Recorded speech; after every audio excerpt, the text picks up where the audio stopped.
Yo, yo, yo, yo, yo. Welcome to another episode of the X-Factor Sportz Podcast, Season 5, Episode 5. I am your host, Jay Mondaine. Thank you guys for tuning in tonight. We are on YouTube and Rumble.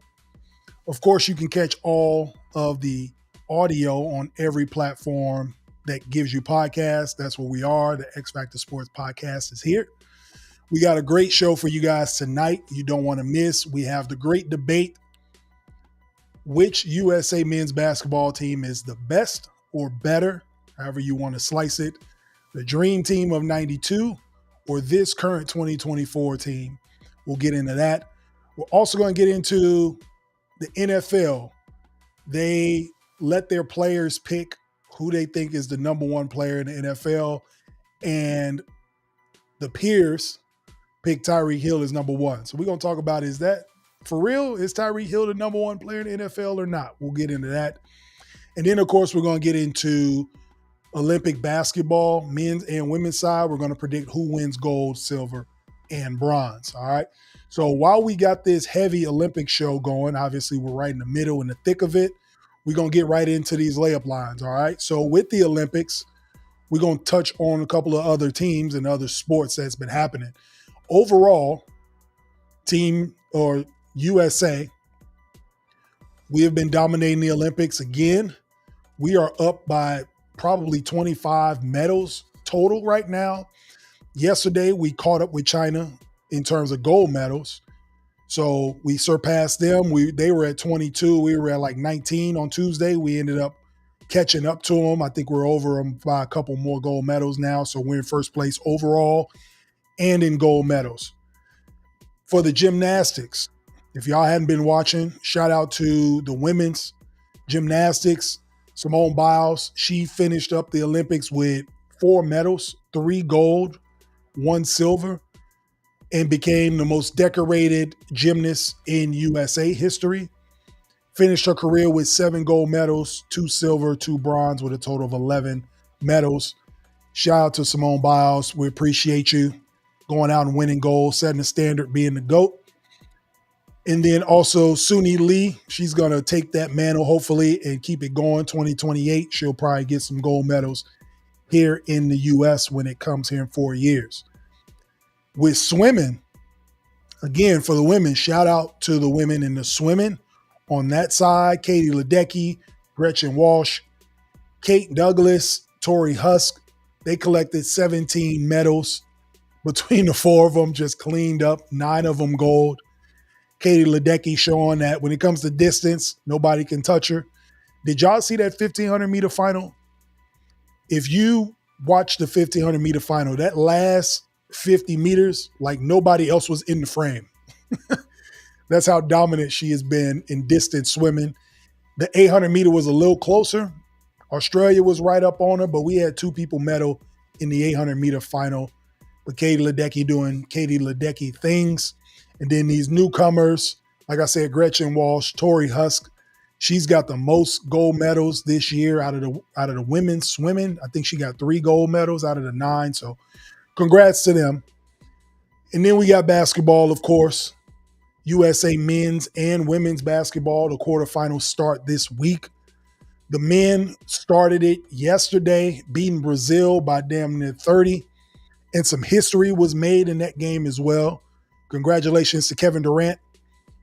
He became the all-time leading rebounder in USA basketball, men's and women's. He's already the all-time leading scorer, but he was 5. Oh, my bad. Let me back up. He was already the all-time leading scorer in men's USA basketball. He needed 5 more points to catch Lisa Leslie. Now he's the all-time leading scorer overall and all-time leading rebounder in USA basketball. Congrats to KD.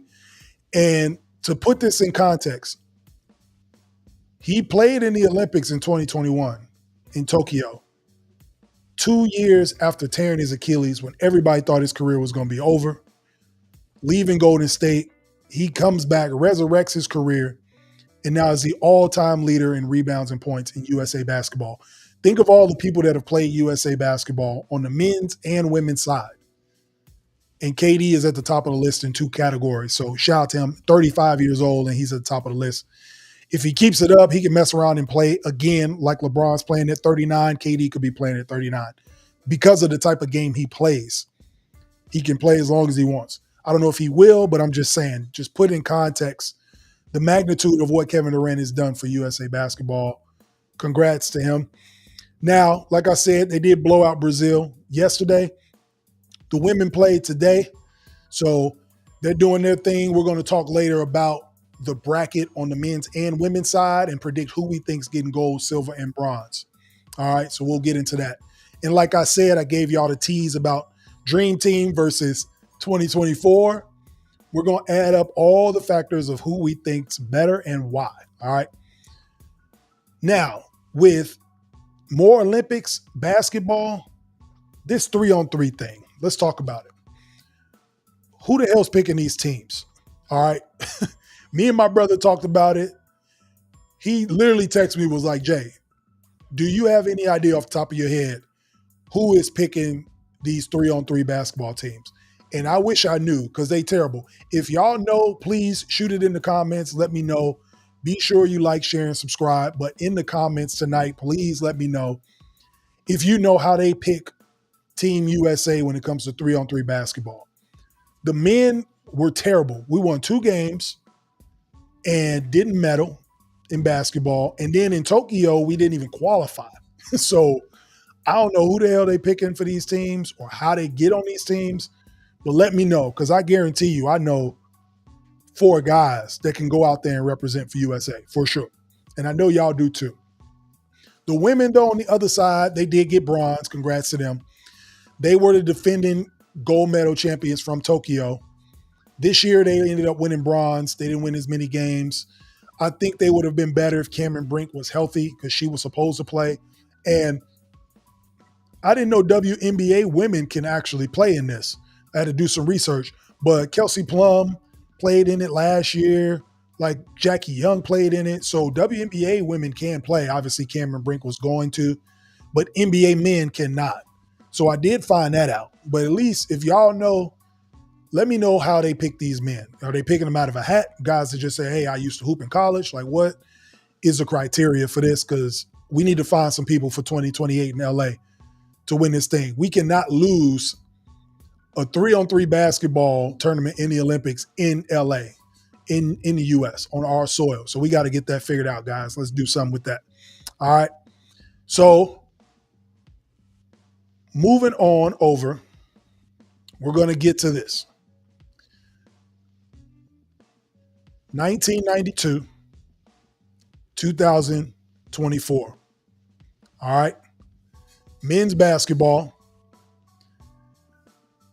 Been hearing a lot of discussion back and forth, social media, memes, all this stuff, right, about this team being better than the Dream Team.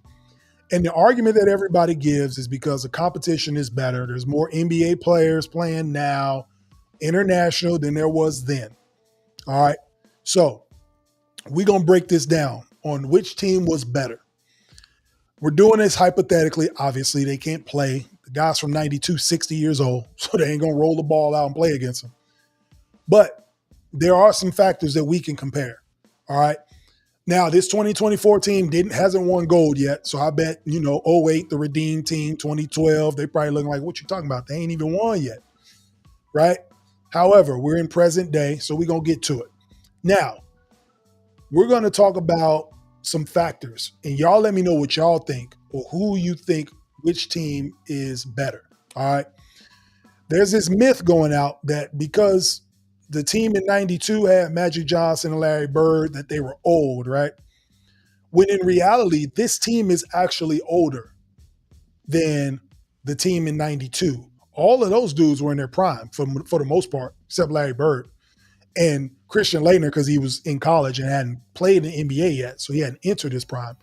But the core group of guys from the Dream Team were in their prime. That's what made it a Dream Team, because they were able to formulate everybody in their prime on one team, which is almost impossible to do, right? Hence Dream. Whereas this 2024 team, you got the three best players or the three main guys are on the back ends of their career, 39 years old, 36 years old, and Steph, 35 years old, and KD. Drew Holiday's 34, you know what I'm saying? So they kind of on the last legs, on the back nine. So we finna break it down. This 92 team, the average age was 29 years old on that team. And the average age on this current team is 33 years old, right? So if you want to talk about age, this current team is pretty much a whole Olympic season ahead of the Dream Team in terms of average age. Now let's get into the starting five. For the 92 team, Magic, you had Jordan, Pippen, Karl Malone started. I know a lot of people think Barkley started because he led the team in scoring and he was the best scorer on that team. But Karl Malone actually started in the gold medal game against Croatia. And Patrick Ewing. Magic was only 32.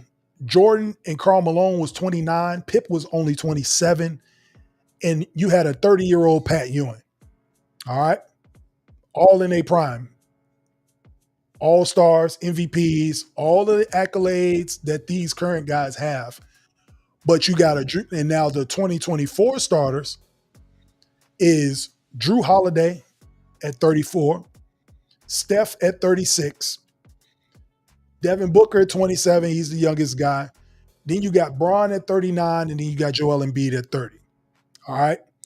So from the age standpoint, USA, the Dream Team is actually younger than this current team. If we going off the starters, just to start this comparison off and this debate off, and again, be sure to comment and let me know what you think, who you think's the better team and why, and all of these points that I'm making. I'm going with 92. 1992 gets the nod because that starting five is better, I think, in all aspects. All right. Patrick Ewing at 30 versus this Joel Embiid, I'm taking that Pat Ewing. He was mean, vicious defense, rim protect, and he could score. He was probably the greatest Knick already in 1992. No disrespect to Willis Reed and Walt Frazier and Bernard King, but Patrick Ewing was the man already in 92. And he was just entering his prime at 30 years old. Embiid don't look like he can stay on the floor with him. He wouldn't be able to run with Pat Ewing. Patrick Ewing don't have the jump shot that Embiid has. But if you match them up man for man right now, I'm taking that 92 Pat Ewing over this Joel Embiid. All right. Karl Malone and LeBron. LeBron's playing the four. So that means he's got to guard Karl Malone. Everybody always says LeBron James is Magic Johnson and Karl Malone if they had a baby, right? Well, in this scenario, he would actually be playing up against almost a mirror image of him in terms of size and physicality. Karl Malone wasn't 6'9", but if you want to talk about guys hitting the weight room, he's one of the first dudes that was a physical specimen in that time. So I'm not saying that Karl Malone is better than LeBron, but in this particular match in FIBA basketball, and by the way, some of y'all might be saying, what rules are we playing by? FIBA basketball has been the same. It's not changed from 92 to 2024. The threes are the same. They still let you knock the ball off the rim if it hits the rim. It's still a 40-minute game. Shot clock's the same. The physicality is the same. So that gives the nod to 92 as well for these starters. But the Karl Malone LeBron thing is interesting, right? Because LeBron doesn't play point guard really for this team because you got Steph, you got a 3-guard front with Steph, Book, and Drew Holiday. He brings the ball up the court, sure. But I feel like in a half court, which is what the 92 team will force these guys to play, that Karl Malone can probably hold his own, physically at least, against LeBron James. LeBron will use the quickness and his IQ, get people open. But I think that's an interesting matchup in FIBA basketball. Now, at the small forward position, we got Scottie Pippen and Devin Booker. All right. I'm going with the 6'8", all defensive Scottie Pippen over Devin Booker. It's just going to be hard for Book to get anything off as far as scoring and get any type of separation on a 27-year-old Scottie Pippen. So Pip and Booker the same age, and Pip's coming off 2 NBA titles, I'm taking Scottie over Devin Booker in his starting lineup. Now, I know a lot of people are going to be like, but KD on the bench and da-da-da-da-da. We're talking about the starters. We're trying to go as close to apples to apples as possible with this scenario, all right? And these are the current starters that Steve Kerr has rolled out against Chuck Daly's starters. And Pip started at the 3. So they get the nod on that. At the 2, Steph and MJ. All right? I don't think anything else needs to be said about it. Steph Curry at 36 years old with a prime 29-year-old Michael Jordan. It's going to be hard for anybody on that roster, let alone the starting 5, to deal with a 29-year-old Mike. All right, this is when he was Thanos pretty much at this point in 1992. He had all the Infinity Stones back then. So, and then you got the point guard position. We got Magic and Drew Holiday. All right, so the size of Magic with Drew Holiday. Drew Holiday is a great defender. He may get in the Hall of Fame because of his defense, right? So no shade on him, but it's just in this particular matchup with these starters, I got to give the nod to 92 because Magic, even though at 32, even though he had the HIV diagnosis, he was still playing great basketball. He was at the peak of his game. He had just came off an NBA Finals appearance the year before.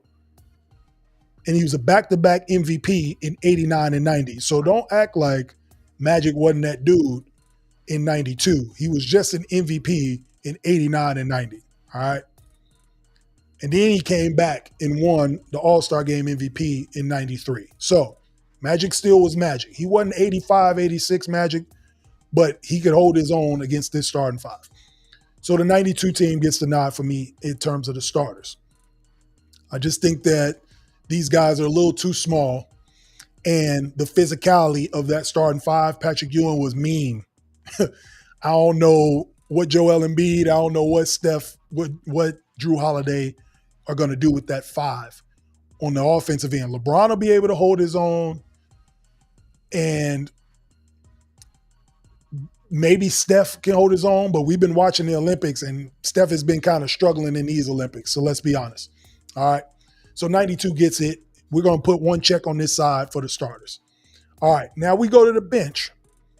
This is what the 92 bench looked like. We had John Stockton, who really didn't play much, but he was the backup point guard. He didn't really play a lot at all. Christian Laettner actually played more than John Stockton, if y'all go back and look. But he is the point guard, so we got to throw him in there. Chris Mullin was the 2. Now, a lot of people talk about what Mullin going to do in the Olympics against this team. Understand something. Chris Mullin was playing better than what Steph is playing right now, what Jason Tatum is playing right now. He was playing better than him. All right. He was the 3rd leading scorer going into the quarterfinals. Double-digit score. Hit the most threes in the tournament. I think he hit 15 threes in the Olympics. So he was making shots. So let's not act like he shot over 50% from 3. Let's not act like Chris Mullin wasn't that dude when he went to the Olympics. He got there for a reason. It was other 2 guards that could have went. Reggie Miller, Mitch Richmond, so on and so forth. And he got the nod. All right. Then you got Clyde Drexler at the 3, who just came from an NBA Finals appearance. And he went to one in 1990. He in his prime, right there neck and neck with Jordan, was the argument in 92. Charles Barkley, y'all already know what Barkley is because people are already saying Barkley was the best player on this team. And then David Robinson, a young David Robinson, 2-3 years into the league, entering his prime, coming off the bench for 92. Now, this is where I side with 2024, the bench. And this is the reason why 2024, why we will win the gold medal, is because nobody has this coming off of their bench. We got all NBA players, MVPs, all defensive guys off the bench. Kevin Durant is the X factor for this bench, right? Think about it. Jokic in Serbia, who's coming off the bench for Serbia? Giannis in Greece, who's coming off the bench for Greece? Who's matching Kevin Durant on this planet, first of all, let alone a second string? So even with that being said, that 92 team has nothing for this bench. So the bench for 2024, you got Derek White, Ant Edwards, KD, Bam, and AD. So the bench gets the nod obviously, for 2024. David Robinson and AD would be interesting. A lot of athleticism, a lot of rim protecting, a lot of running the floor. So that center spot would be fun to watch. Barkley and Bam would be fun to watch. Bam can step outside and shoot. But as far as rebounding and physicality, Bam going to have to see Barkley on the defensive end too. So that'll be a challenge. But then Clyde and KD, I'm sorry, Clyde, I love you, but you ain't a match for KD, man. 7'2" guard. Not a match for him. Chris Mullin ain't a match for Ant, right? On both ends of the court. I don't think Mullin can guard him. And then Anthony Edwards is coming with defense also. And then Derek White, Mr. Do-It-All for 2024 team on Stockton. So they get the nod. I think they win 4 out of those 5 matchups without a discussion. But that center matchup will be nice. A David Robinson and an AD, a young David Robinson, that will be fun. This is quadruple double David Robinson, by the way. So don't get it twisted when I say David Robinson, okay? He was a league MVP 2-3 years after this, defensive player of the year. David Robinson was that dude. Young guys, look it up.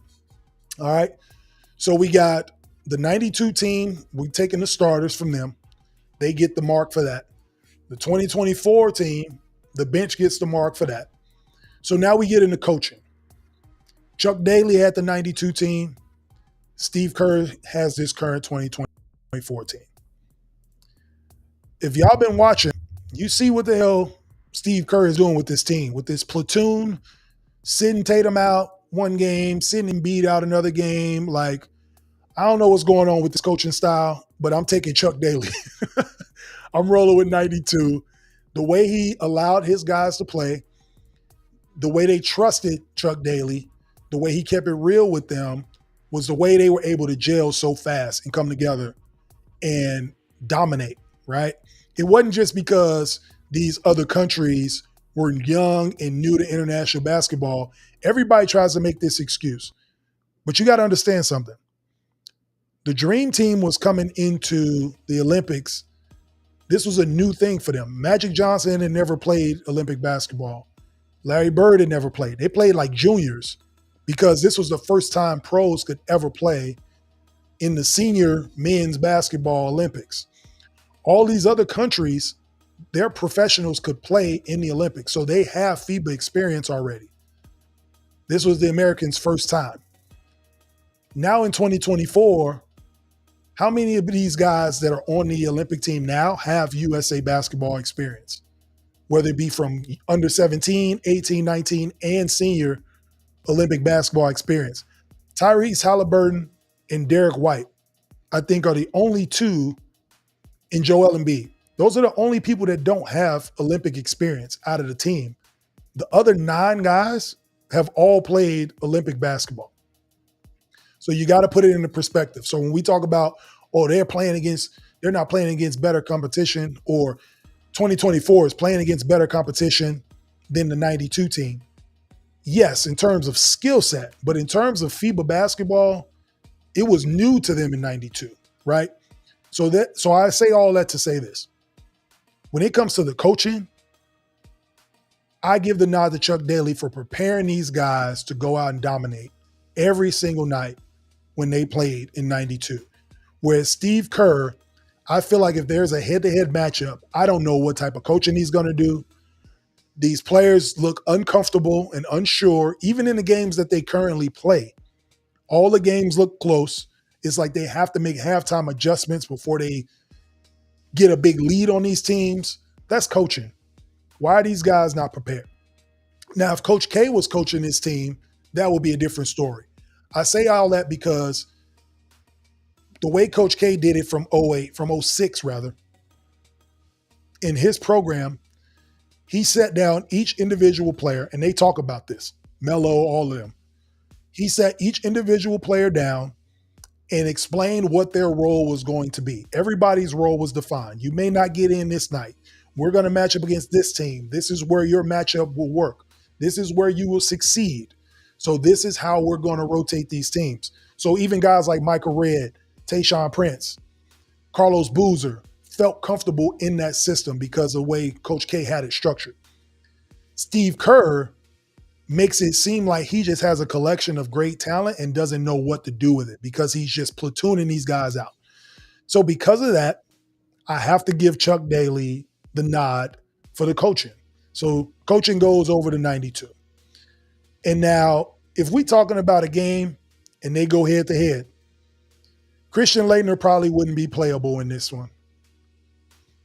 John Stockton didn't play much anyway, but he would have to play because Bird probably wouldn't be playable either. Bird was on the team as a favorite of Magic.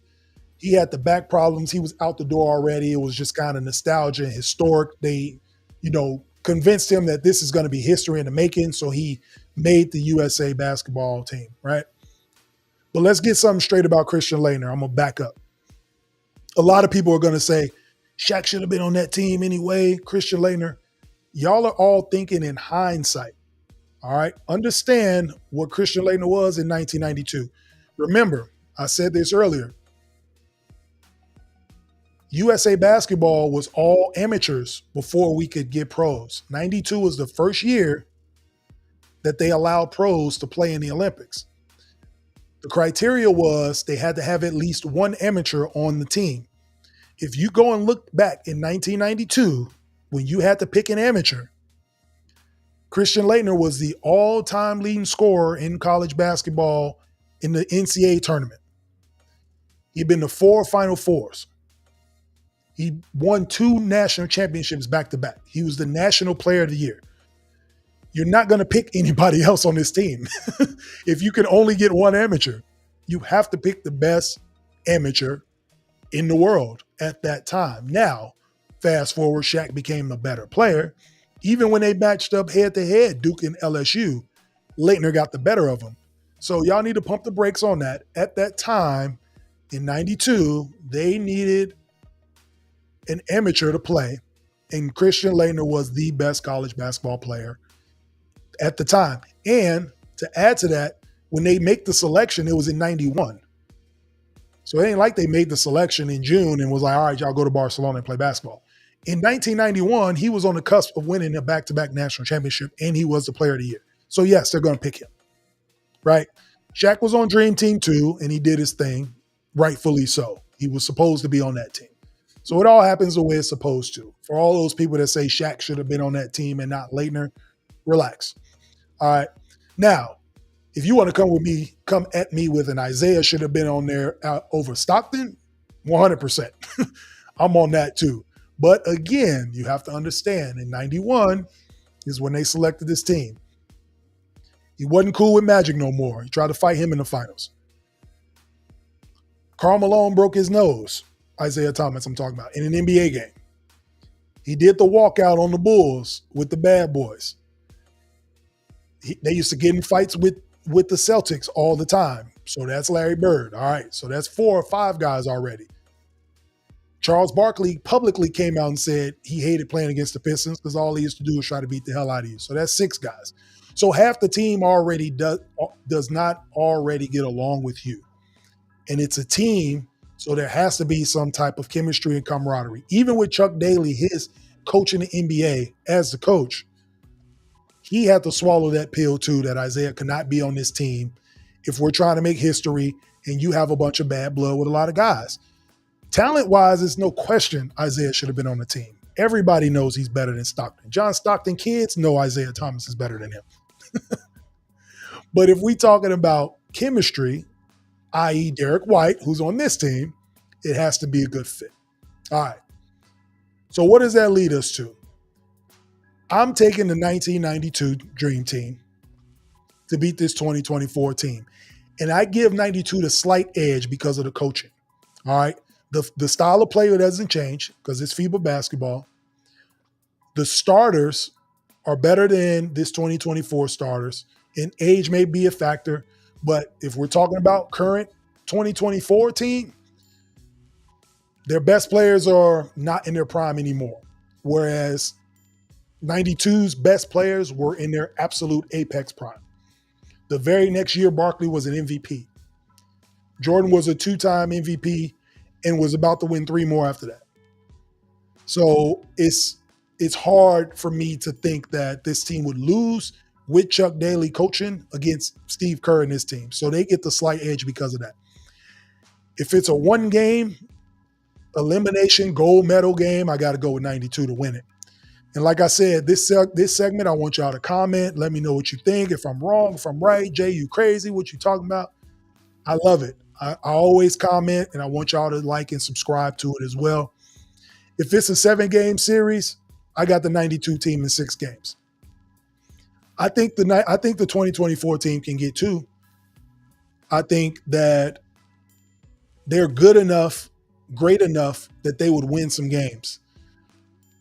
But in a 40-minute game, to have to adjust on the fly, and the way Steve Kerr has been managing these games, I just can't trust that playing against a team that is equally as talented, that he would have the edge.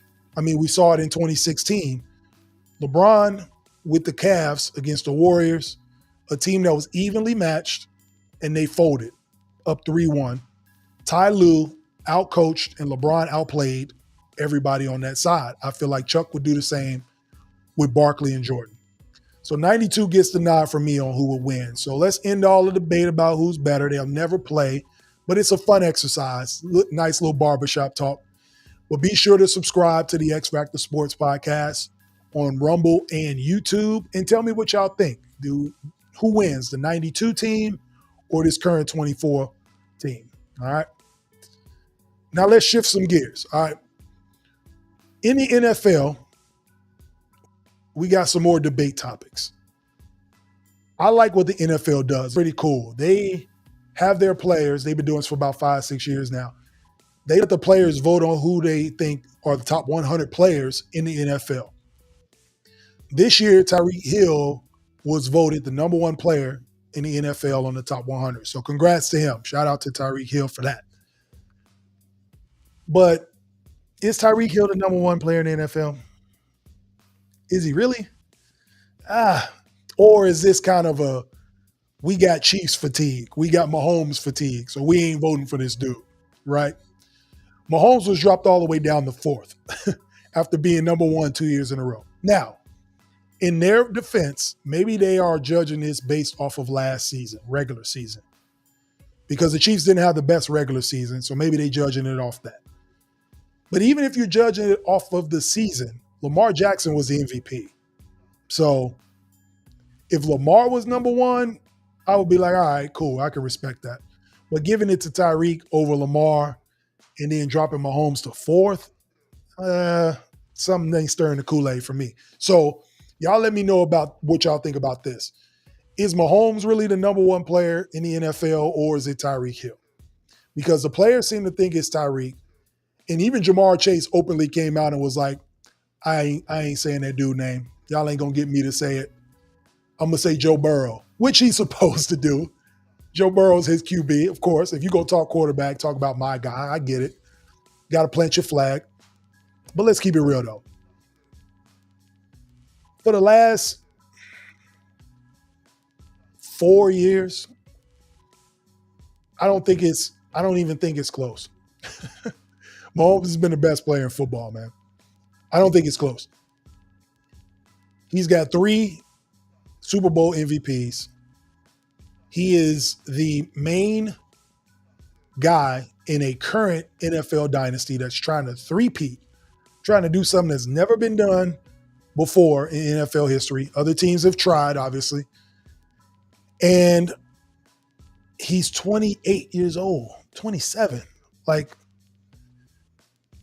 And the way his salary is set up, the way his checking and his savings is set up, he has set himself up for his team to be good for the next 5-6 years. And they keep getting these steals in the draft like Xavier Worthy, guys like that. I just don't see how you can't find him to be the best player in football for what he's trying to do. He is looking to be the best player to ever play. I'm a big believer in believing what people do and not what they say. I'm looking at all these other quarterbacks, and we talked about it last week, how these quarterback contracts are ridiculous. The Jordan Loves of the world being the highest paid players ever, which is ridiculous. I'm looking at what these players are doing. Mahomes is setting himself up to have a great team around him for as long as he is in his prime. And that will give him an opportunity to win every single year. And if they win their division, which they will, everything has to go through Arrowhead before you get to a Super Bowl. And if that is the case, I don't see how y'all can make Tyreek Hill the number one player in the NFL. But I respect it because the players are playing the game. You guys are voting. But if y'all biased, come on, man, get the bias out of your heart. Get the hate out your heart. Like, Real got to recognize Real at some point. Y'all know he's the guy, right?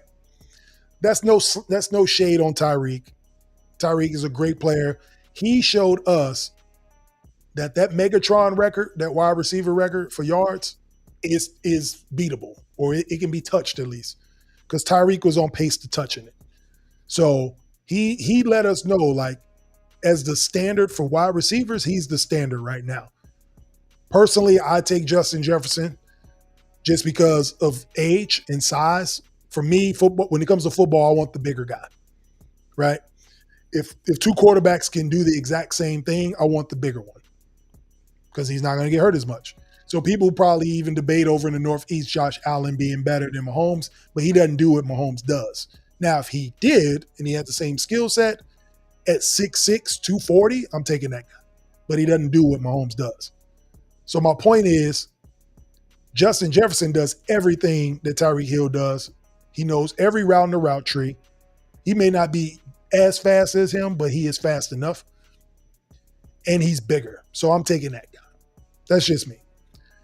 So no shade on Tyreek. Congrats getting that number one, being the best player in the NFL, voted by your peers nonetheless. So you got to respect that. When your peers tell you you are the best, that is the ultimate nod. You don't have to worry about what the media says, what these pundits talk about, what these social media guys talk about, nothing. Your peers publicly say you're number one. That's a tremendous honor. So congrats to him. But personally, here on the X-Factor Sportz Podcast, I think Mahomes is the guy. I think he's proven it time and time again. So, but congrats. All right.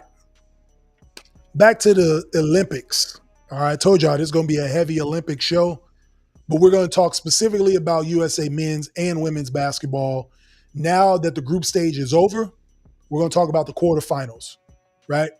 So if you don't know how basketball works in FIBA or in the Olympics, you have a group stage where there's 4 groups and there's 4 teams in each group, obviously 16 teams. And you do the group stage. So you play everybody in your group once. Based on your record and based on your margin of victory, they seed you. Once you're seeded, you can either be eliminated or you end up going to the quarterfinals. So the final 8 teams. So half of the pool is gone after everybody plays each other once in each pool. Once that happens, the quarterfinals start. Both USA men's and women's are the number 1 seeds because they were undefeated and they beat every team by a larger margin than everyone else. Now, on the women's side, this is the prediction for me. For the gold medal, USA women's win. The silver, I think, goes to Germany, and then the bronze goes to Australia. All right? Australia is up on the same side as us in the U.S., and Germany's on the other side. Germany actually looks great. The only loss they have is to us, to the USA, and I don't think anybody can beat the USA. So I got USA beating Australia to get to the gold medal game, and then they beat Germany. And when the USA women's team beats Germany, I'm going to say this slow. It will be their 8th straight gold medal for the USA women's basketball team. Y'all understand what I just said? That is over 30 years of dominance in USA women's basketball. That is generations of gold medals. Some of the women that are going to win this gold medal weren't even born when the USA women's basketball team won the first one. And on top of that, Diana Taurasi will have won 6 of those 8. At 42 years old. So we give a lot of praise to LeBron for being 39 and being on this team. I want to sit here and give congratulations. They hadn't won it yet, but I'm assuming, again, this is predictions. If they win this gold medal, Diana Taurasi, to have 6 gold medals in basketball is insane. When you play Olympic basketball, you can only win 1 medal, or you know what I mean? You're only eligible to win once. It's not like swimming. There aren't different events. She can't, like Michael Phelps, if y'all remember back in 2008, he won 8 gold medals, like because he played in so many different events or swam in so many events. You can't do that in basketball. If you want to win 8 gold medals in basketball, you have to play 8 Olympics. And so that ain't happening, right? So what's the closest, the next best thing? Diana Taurasi is on her way to winning 6. 04, 08, 12, 16, 20, 24. Unbelievable. Not to mention all the gold medals she probably won in the juniors, because they do, under 18, under 19, under 17, all that. But senior women's basketball, she's going to have 6 gold medals. Unbelievable. So I got the USA winning gold. I got Diana Taurasi making history as the most decorated basketball player in Olympic history. Over to the men's side, it's going to be very similar to the women's side.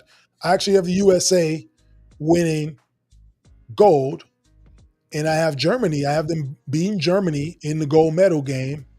I got Germany beating Giannis and Greece in the first round or in the quarterfinal. It's just unfortunate for them that they got to run into Germany in the first round. Bad matchup. We just saw France upset. I'm calling it an upset. I know we're playing in Paris. I know they're the home country, but I had Canada going to the final against the U.S. Once I saw the bracket laid out and I saw Canada on the other side, I was like, all right, it's going to be Canada and U.S. in a gold medal game. France smacked Canada, which is shocking to me that they won't even medal. They have the most NBA players other than the U.S. So all this talk that y'all are telling me about, it's more NBA players in the Olympics now than it was back in 1992. Y'all telling me all of this, and the team that was loaded almost just as much as the USA just got smacked in the quarterfinal by France. So I have France winning the bronze. The only reason I have France winning the bronze is I don't think that they can beat Germany. Germany is good. And if the USA wasn't in this tournament, Germany would win it. That's the only reason they won't. They have pros on their team too, and they're good. Something about USA or something about FIBA basketball, Dennis Schroeder is on another level when he plays in Olympic basketball. And I think Germany beats France in a crazy, crazy semifinal game because obviously it's France. They're the home country, but I think Germany's better. They got size. They can match with France. I think the guard play of Germany is going to be the difference. I think Dennis Schroeder puts together a masterpiece and goes to the final against the USA in the gold medal game, but then it ain't going to be enough. They just don't have enough for USA. This is where in the gold medal game, when you bring a Kevin Durant off the bench in your gold medal game that no one else on the planet has, and an Anthony Edwards and an Anthony Davis, there's nothing you can do with it. So that'll be the difference for me. So I got Team USA winning their 5th straight gold medal starting from 2008. This will be their 5th straight. So it'll be a congratulations to them too if they can pull it off. But then I got France beating Jokic in Serbia in that 3rd place game. USA will play Serbia in the semis. Serbia loses. They got to play France. I think France gets bronze in their home country. I think that'll be a great game to watch as well. So I'll be watching it all if I can. All right. But Team USA wins the 5th gold. So y'all tell me what y'all think about that. Who wins gold, silver, bronze? Who does the USA play in the gold medal game? And where does France fall in terms of the medals? All right. Before we get up out of here, though, I want to thank y'all for tuning in to the X-Factor Sportz Podcast on YouTube and Rumble. You can catch us on all audio platforms that allow podcasts to go. The X-Factor Sportz Podcast is there. All right. So before we go, we always got to do that 2-minute warning. And so this week, we're going to talk about finding people that are smarter than you to work with. Seems easy enough, right? To find somebody or find groups of people that are smarter. But it starts with you being self-aware, okay? You have to understand that I'm not the smartest person in the room. There are places that I want to go in life, and there are people that are there. So how do I get in a room with those people? How do I humble myself enough, look myself in the mirror and say, I need to work on X, Y, Z, and how do I get around those people, those situations to get to where I want to go, okay? It's not a bad thing if you're not the smartest person in the room. You can use that to your advantage. Show humility, find the smartest people in the room, learn from them. We're always learning. You should always be on a constant quest to learn more. I'm always looking for people. I have these groups, these podcast groups that I'm in on social media. I'm looking for people that have done podcasting longer than me that could give me tips. I see people that are asking for tips. I try to give them information, get them game on what to do, how to get started. Just to have that community, it helps us all grow if we're trying to get to that next level and be smarter. So find people that are smarter than you so you can work with them, and you'd be surprised. They're looking to reach back. They want to give you knowledge. They want to give you the game, but they're not going to just hand you the game if you're not prepared to take it. So try to find those people that are smarter than you and work with them for success. All right. This is Jay Mondaine of the X-Factor Sportz Podcast. If you like the gear, be sure to click on that QR code down there. It'll take you to the X-Factor Sportz store where you can get shirts, hats, all colors of shirts, all sizes of shirts. And always tune in to the X-Factor Sportz Podcast Wednesday nights on YouTube and Rumble and all the audio platforms. Next week, we got episode 6 of the X-Factor Sportz Podcast, season 5. And we'll get into the NFL preseason. Preseason's already started. Bears won on a rain delay. It was good to see. But we got more preseason games. So we're going to get into who looks good in the preseason and who doesn't. This is Jay Mondaine of the X-Factor Sportz Podcast signing out. Appreciate y'all